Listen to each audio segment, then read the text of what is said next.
Hey everybody, welcome back to the RKH podcast, or welcome if you're new. So happy to have you. Hope you stick around. My name is Rami, or the RKH. I am your psychic healer, former lawyer, currently on a series regarding narcissism. So if this is your first time listening, I have a bunch of episodes before this going through different stages and things to look out for when it comes to narcissism. We only have a couple of episodes left, and today's episode is going to be about blame shifting. We kind of have touched on these topics a little bit before today's episode. Everything can kind of be jumbled into one, but it's nice to break it down and give some examples of how this can show up in your life.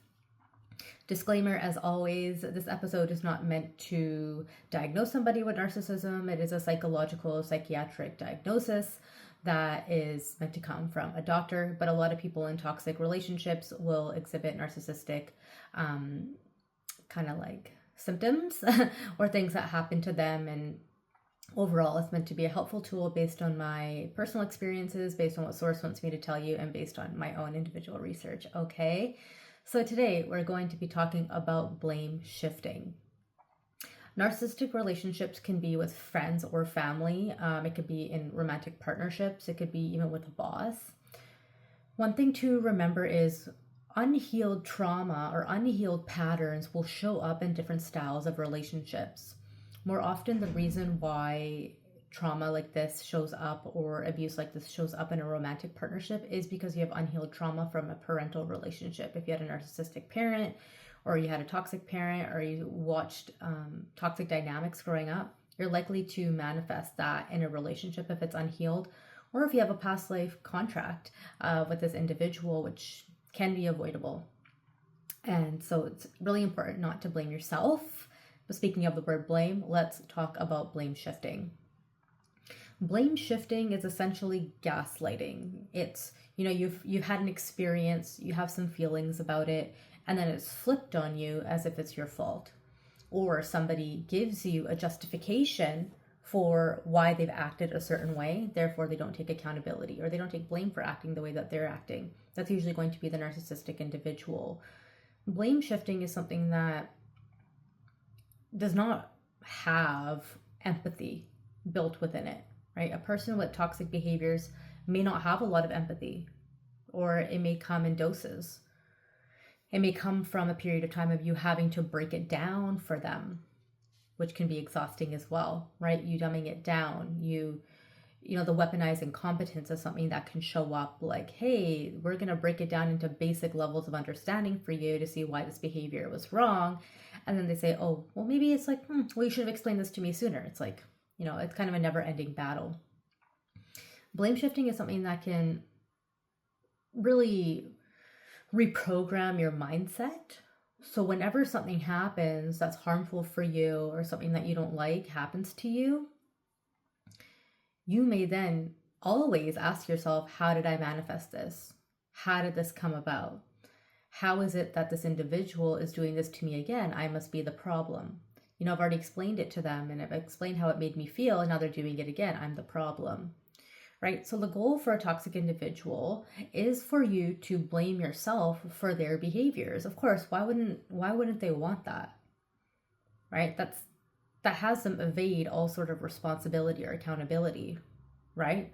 Why wouldn't they want you to say it's your fault so you can make it better? Why wouldn't they want you to empathize with their lack of understanding, their lack of ethics and morals?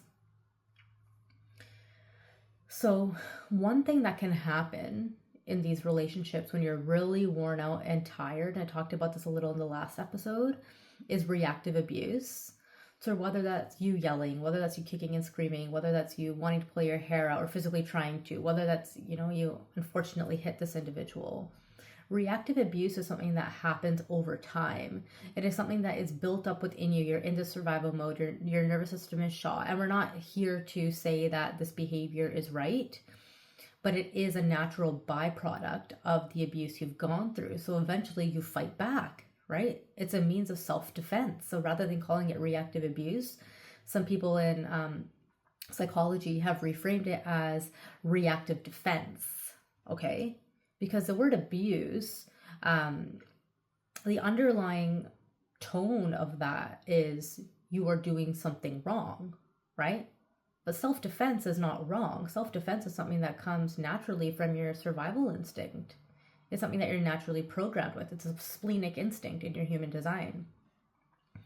So eventually, let's say, if something like this happens and you have reactive defense that's been invoked in you, of course the blame is going to be on you. No matter what the other person did, you shouldn't have reacted that way. It's always pushing the victim, the survivor, the one that's being abused consistently into the corner of you need to do better, you need to do more, you need to back off. While the other individual continues to escape accountability for their actions, their words, their mindset, their addiction, however that shows up. So blame shifting at times, will be an attempt to gain neutrality in the situation. So let's say you've had an argument, right? And you in reactive defense, or you standing up for yourself, or you having a voice, says something. So rather than you not saying anything at all, you say something. And so it's like, oh yeah, okay, I'm going to one-up you. Oh yeah, no, it was fair because you were speaking back to me. So you kind of stay on this plateau thinking as if you've played a role in getting there. And psychologically, you rewire your brain to believe that that is normal. You rewire your brain then to maybe even say, I should never say anything at all. And when this person abuses me, you may be empathetic and say, that's reactive defense.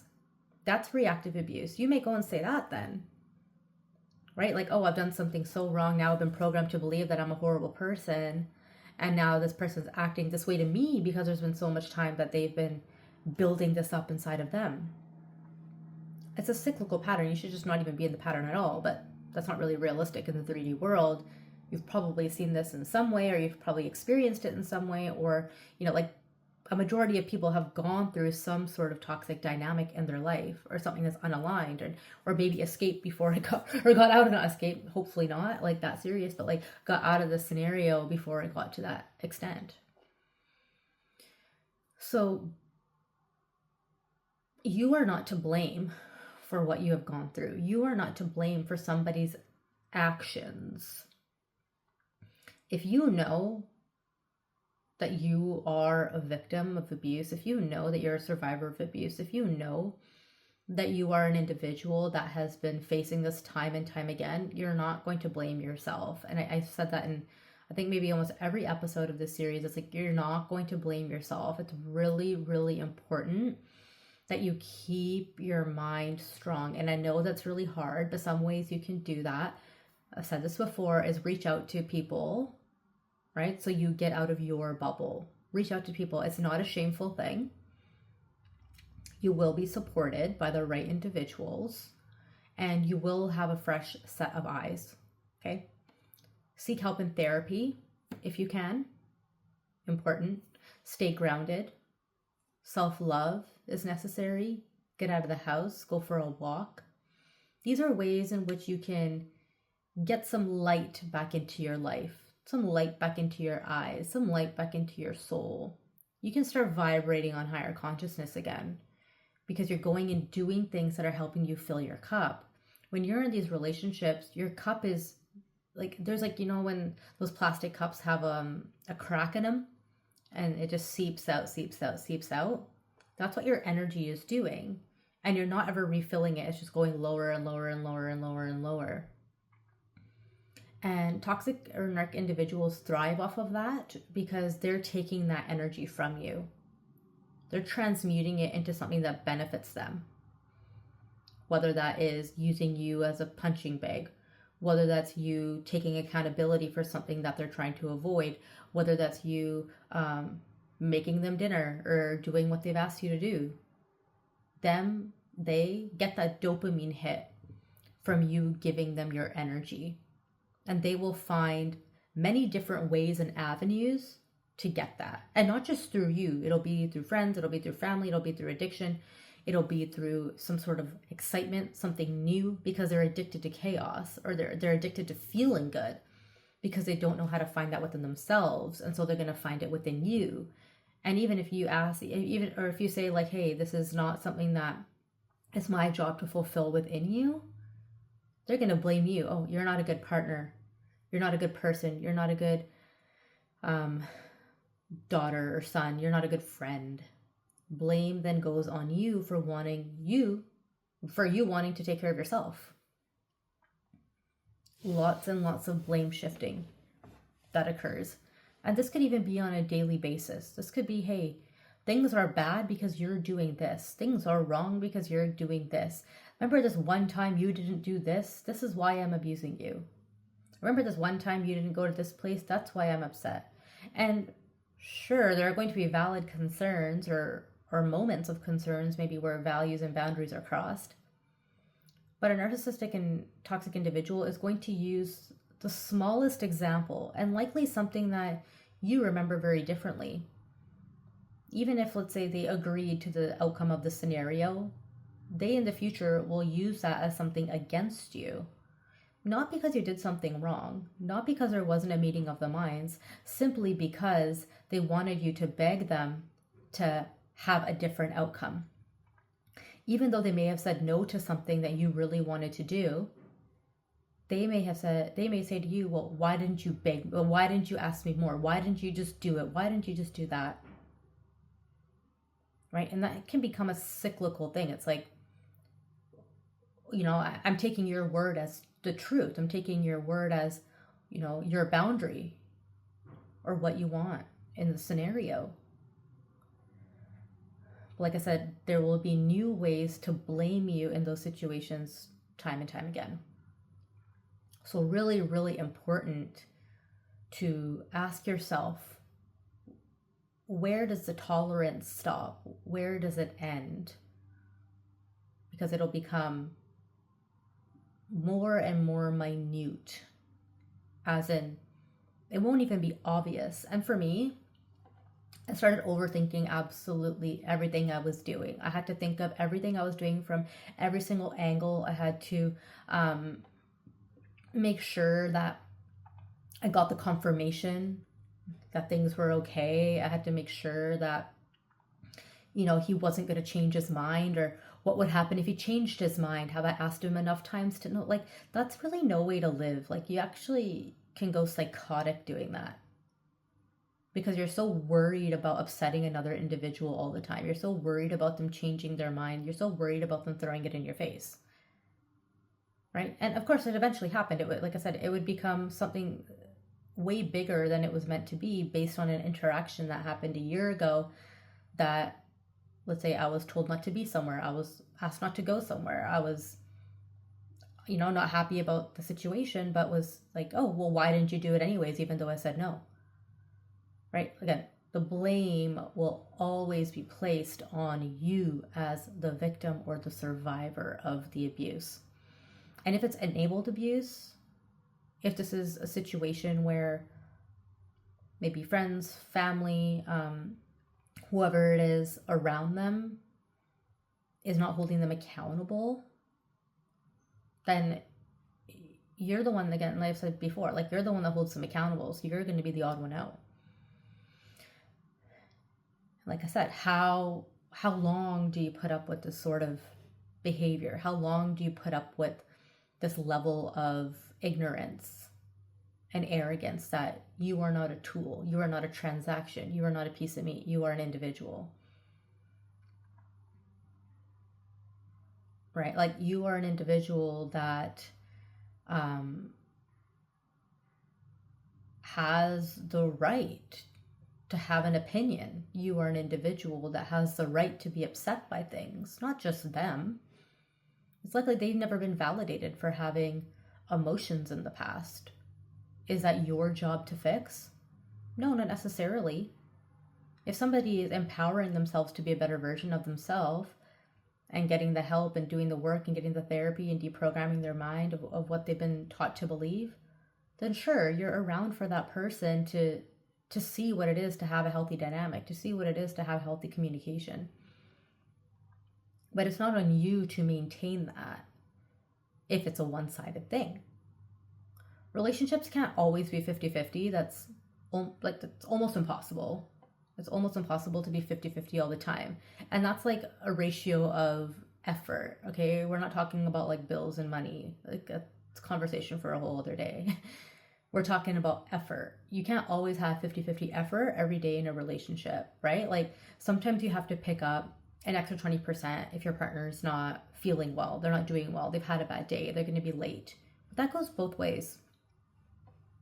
So a narcissist or a toxic person is going to want you to pick up their slack of the day, but God forbid you ask them to do a little bit more in the day. If they're not having a good day, that's going to be thrown in your face. It's like you're on the stage and they're throwing rotten tomatoes at you. They're like, no.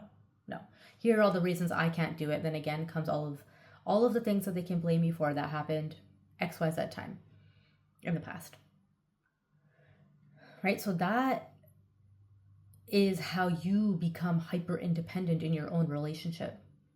Because rather than facing that turmoil, rather than facing that hurt, you're then more inclined to ask, like, you're only going to ask yourself for the help. You're going to ask other individuals for help. You're not going to ask them for help. And then you slowly lose your identity in the relationship. Your boundaries are crossed, your values are crossed, because you're like, I can't rely on this person to uphold a safe space for me. You may go and ask other people for help instead of this individual because they always throw it in your face, and then you're blamed for not asking them even though they're going to throw it in your face. Again, no win scenario, no win situation. So it's crucial that when you're blamed in these moments, you are looking at the amount of orchestration that's going into blaming you. The amount of experiences and scenarios that have been basically put in a pot to pick out of, like, oh, something happened, let me pick out this from this situation and see how I can throw it in their face. Let's if it's a parent, like, oh, what did I do for them 25 years ago that I can throw in their face? Oh, I gave birth to you. Oh, I helped you with this. Like, you're not supposed to be a tally. You're not a tally. Like, you're not a checklist. Crucial to remember that in scenarios where you feel like an item, you feel like you're not the prize. Like, everybody should feel like they're the prize. That is the goal in life. Doesn't matter who you are. It could be the person on the other side of the situation.